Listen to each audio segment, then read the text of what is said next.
Let's look at some numbers. The war in Afghanistan, the longest armed conflict in US history, cost $2.26 trillion between 2001 and 2021, or $300 million per day, every day, for 2 decades.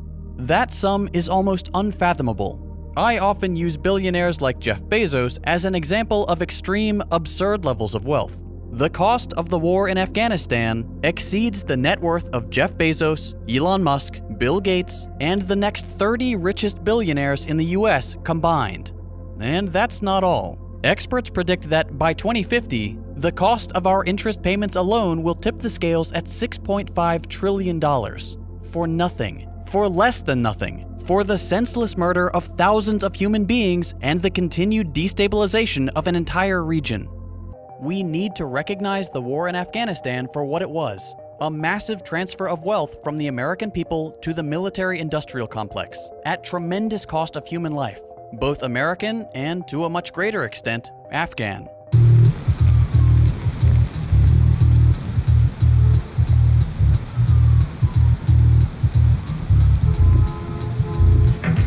What's left of a nation so torn, being played against each other from the day that we're born? What's left of a country stripped bare by greedy corporations and rapacious billionaires? What's left?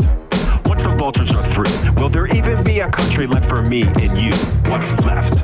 Once the fantasy fades and there's nothing but reality to smack us in the face, what's left? Are a people in pain, abandoned by their government and struggling to maintain? What's left is a nation enraged, with more and more becoming disillusioned each day. I'm left, and I'm here to stay, to make you feel uncomfortable and show you a better way. I'm left, but I'm not alone. There's millions more just like me, and not one will they own. We're the left, and we won't be ignored. The masses have been ignited, so brace for the storm. I said we're left, and we won't be ignored. The masses are ignited, better brace for the storm. In part 1 of this series on Afghanistan, we talked about the origins of the Taliban and how the country was turned into a safe haven for radical right-wing terror groups by the CIA and our allies, and how that led to the spread of Salafi Wahhabism, the favorite ideology of Al-Qaeda, ISIS, and other Islamic extremist groups. While in part 2, we took a look at the war itself and examined the revelations of the Afghan papers, which showed that from the soldiers on the ground to multiple US presidents, no one had any clue as to what the objectives were, nor did they even know who the enemy was, and that ultimately the American people had been lied to for decades. Why? Well, because war is a racket, of course. As the most decorated Marine in US history, Smedley Butler told us oh so long ago. And to continue this profitable racket, we needed a dancing partner. So as I also covered in part 2, we knowingly and willingly funneled millions of dollars to the Taliban. And this is not just me speculating, this comes straight from the mouths of multiple government officials and is well documented in the Afghan papers and elsewhere. And what did all that money, lies, death, and destruction get us in the end? Did we improve the lives of the Afghan people? No. No, we did not.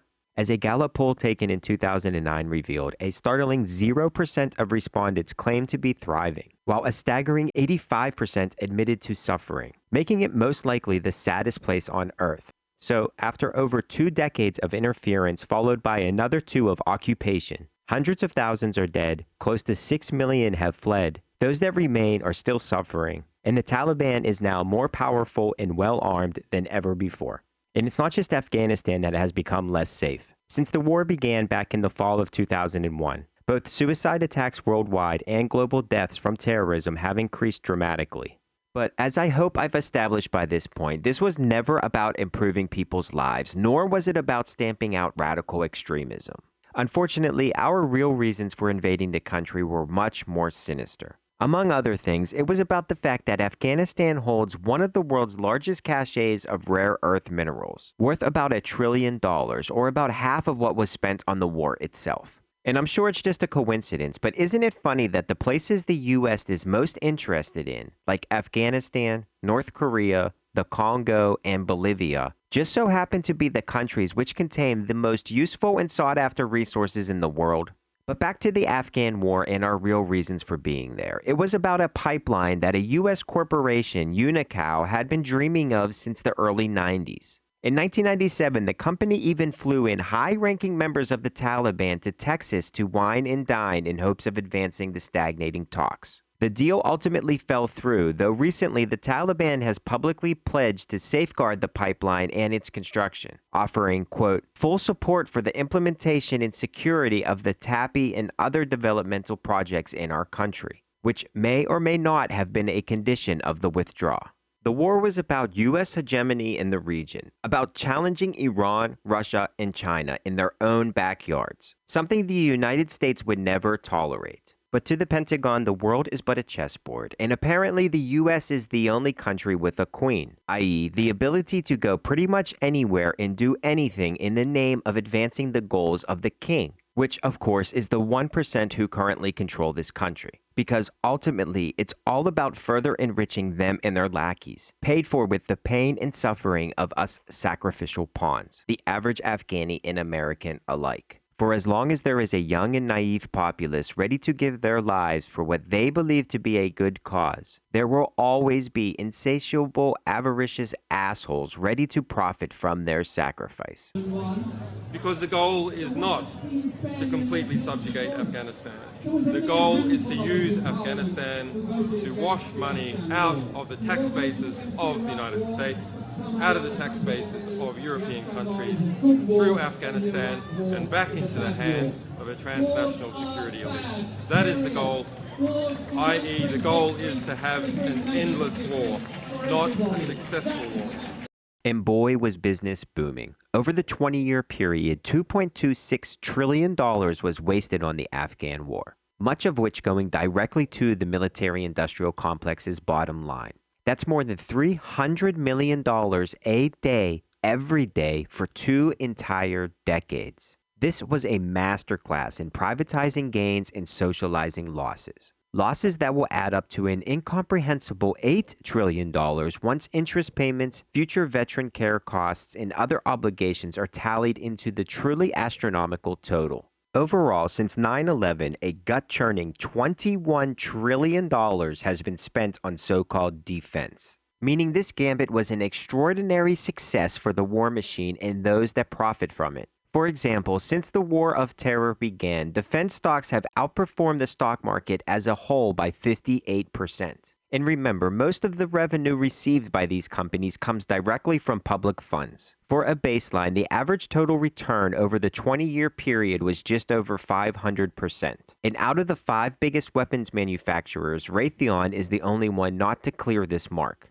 The other 4 blew by it easily, with the top 3 seeing just under or exceeding 1,000% return on investment, doubling the average of the S&P 500. And take a look who sits on the boards of these companies. They're filled with former secretaries of defense, joint chiefs of staff, retired generals, and admirals out the ass. In fact, with all the corporate boards, consulting gigs, and speaking fees, being a retired high-ranking military official can be quite profitable. For example, the 8 generals who ineptly commanded American forces in Afghanistan between 2008 and 2018 have served on more than 20 corporate boards, with General Stanley McChrystal leading the pack with seats on no less than 10, including a spot on JetBlue's board where he makes a whopping $1.3 million, presumably just to attend a handful of meetings a year.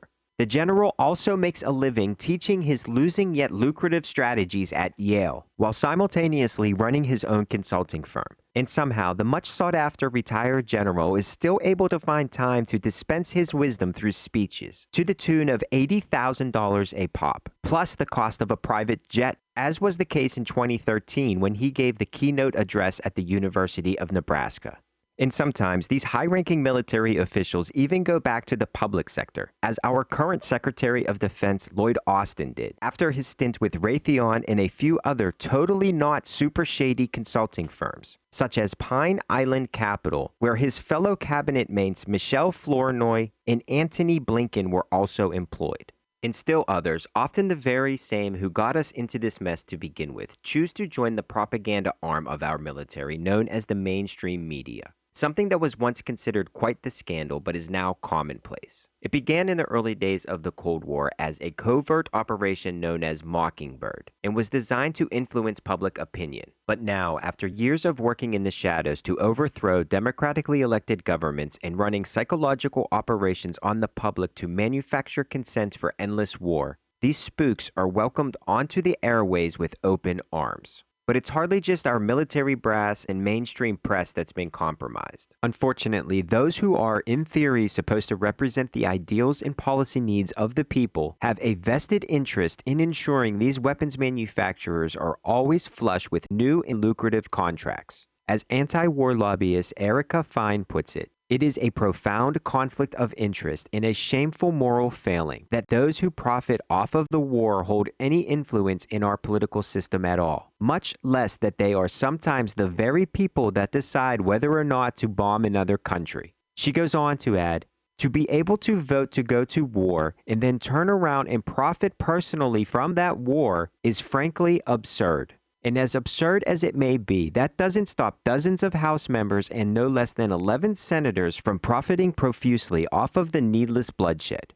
The exact amount held by these policymakers are not tracked, but we do know that these 47 members of Congress hold somewhere between 2 and 6.7 million in military stocks, which is to say nothing about the rest of the stock market and the influence these and other politicians hold over it. But this is how public officials can become multimillionaires while holding office, or even 100-millionaires like Nancy Pelosi, by purchasing stocks in companies that directly benefit from the policies and regulations that they themselves hold sway over. And apparently, it doesn't even need to be all that much to make these politicians compromise their responsibilities to the public. Take Democrat Gary Peters, for instance. The senator from Michigan is the chairman for the Homeland Security Committee and holds around 15,000 in Raytheon stock, a company that just so happens to receive contracts from the Department of Homeland Security. The senator is also a member of the Armed Services Committee, which authorizes the Pentagon's annual budget. And just last month, the committee voted to raise the Department of Defense's already obscenely bloated budget by an additional $25 billion,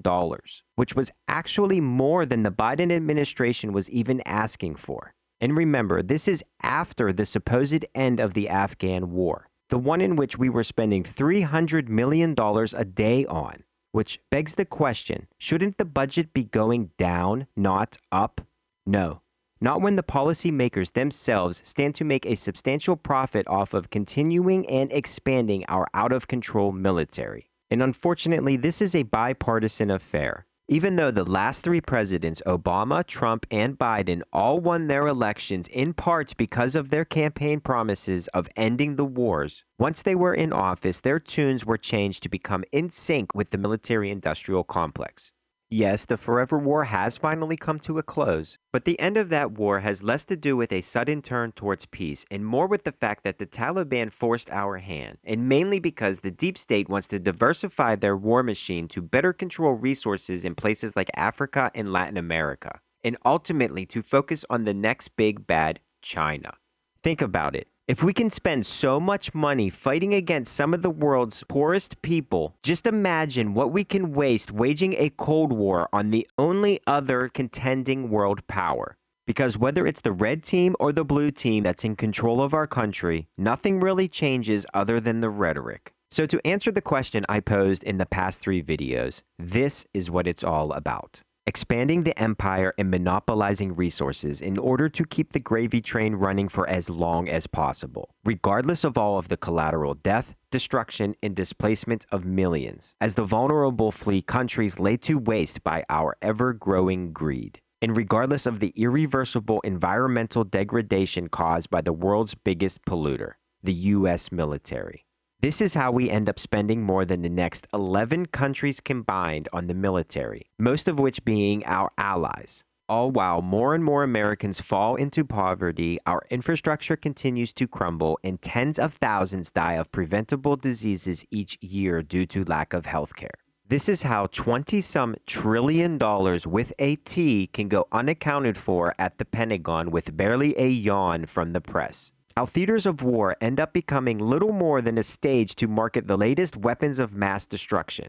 how the military budget can be raised by $36 billion, even though the country's longest and most costly war has just ended. And we can't say we weren't warned, as Eisenhower and others have been sounding the alarm for well over 50 years. But unfortunately, we stubbornly refuse to heed the call. Which is why it should come as no surprise that no less than 6 of the richest counties in the country are all in close proximity to Washington, D.C., including the top 3, Fairfax County, Falls Church City, and Loudoun County, all located in Virginia. But unfortunately, this is not simply a problem with the military, for whether it's our predatory for-profit education system or the U.S.'s embarrassing healthcare system that increasingly costs more for ever-worsening care, these are nothing but the natural and inevitable outcomes of centering every aspect of a society around maximizing profits and nothing else. This is what happens when your country is ruled by sociopathic oligarchs that worship at the altar of capitalism. As I mentioned earlier, so far an unfathomable $21 trillion has been spent by the United States military since the terror attacks on 9/11. A nauseating number paid for off of the backs of the working class, who are ultimately always forced to foot the bill.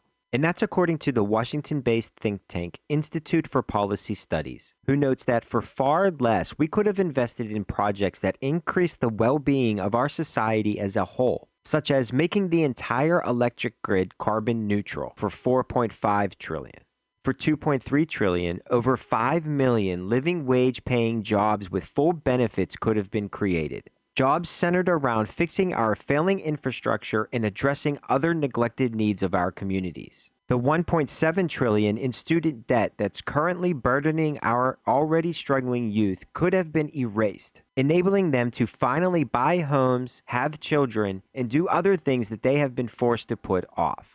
For less than $500 billion, the single solitary achievement of the Biden administration, the child tax credit could have been extended for another 10 years. And for a measly $200 billion, every child could be guaranteed free preschool for the same amount of time. For $20 billion a year, or roughly twice the amount the annual Pentagon budget was just increased, we could end homelessness permanently. And for another $20 billion, we could ensure that the nearly 6 million families currently behind on their rent get to stay in their homes and still have enough left over to pay for the $10 trillion needed to fully modernize our crumbling infrastructure and avert climate catastrophe, as opposed to the woefully inadequate $1.9 trillion currently on the table.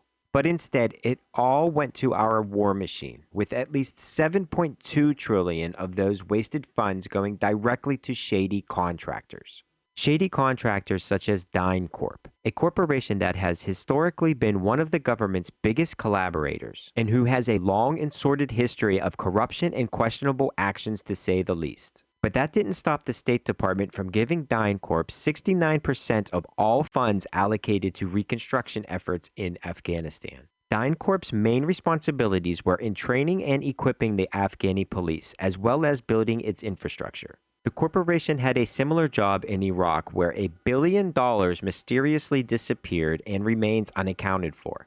The trusted contractor was also implicated in the procurement of child sex slaves for various Afghan government officials and local warlords that the U.S. had allied with, the so-called Bacha Bazi, or dancing boys, that I covered in Part 2. But this wasn't even the first time such accusations were hurled at DynCorp. While operating in Bosnia back in the 90s, the crooked company was accused of sex trafficking by one of its employees turned whistleblowers, Catherine Bolkovac, whose story was turned into a Hollywood movie. In a separate lawsuit filed by a fellow coworker, Ben Johnston claimed to have witnessed coworkers and supervisors literally buying and selling women for their own personal enjoyment and then bragging about their, quote, various ages and talents.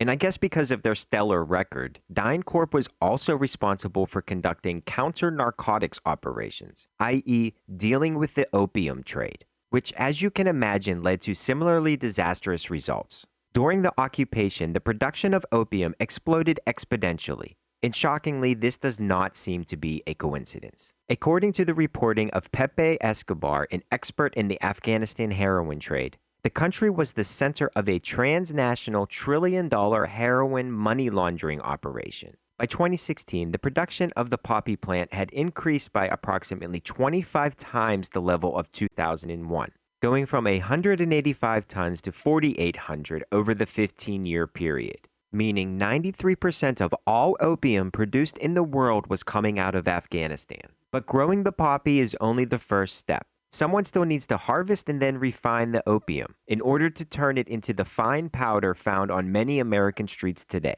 So either record numbers of raw heroin were routinely being shipped out of Afghanistan right under the noses of our military, or millions of gallons of chemicals were regularly smuggled into Afghanistan to refine the opium. Either way, this is something that I dare say could never have happened without the knowledge and approval of the Pentagon. And guess who just so happens to be responsible for monitoring and protecting the convoys and the roads that would have been needed to facilitate this process? That's right, these very same shady contractors. To this point, in 2011, an Australian intel operative who served in Afghanistan gave U.S. Army intelligence and the CIA reports showing how our military convoys were being used to ship raw heroin out of Afghanistan and on to the next stage of production. The intelligence operative was first met with silence and then, after persisting, was told by a CIA agent that the goal of the U.S. was to win the hearts and minds of the population, and that giving them poppies to grow won their hearts, as if all of the farmers just suddenly wanted to grow the narcotic and nothing else. He was then warned that if he continued to bring up this issue, he would be returned to Australia in a body bag. But sadly, none of this is new. As Professor Alfred McCoy revealed in his seminal work, The Politics of Heroin in South Asia, during the Vietnam War, the CIA actually imposed a food for opium program, all but forcing locals to grow the extremely addictive and deadly narcotic. And to process the poppy, the CIA literally had a heroin refinery at its headquarters in northern Laos. It then used its own airline dubbed Air America to export the refined heroin to Western cities around the world. These are the types of operations our public funds are financing, while back home, poverty and inequality reaches levels never before seen in the modern world. Also, we could collectively transfer trillions from the public sector to the private military-industrial complex. I am glad that our troops are out of Afghanistan, but I am under no illusions that the war machine has somehow turned over a new leaf, and you shouldn't be either, because there will always be a next big bad that just must be taken down in order to defend our imagined democracy. Another war to be fought, another land to invade, another populace to exploit. And perhaps the saddest part of all, I highly doubt most are even aware of these facts, let alone ready for the next round. And the only lesson our leaders ever learn is how to be more efficient and cruel in their never-ending pursuit of profits on a planet with finite resources. So please like, subscribe, and share so as many people as possible can learn the disgusting truth and hopefully be better prepared to spot the opportunistic warmongering endlessly coming out of Washington and seamlessly funneled through the mainstream press. Thanks for watching. Jana. In the councils of government, we must guard against the acquisition of unwarranted influence, whether sought or unsought, by the military-industrial complex.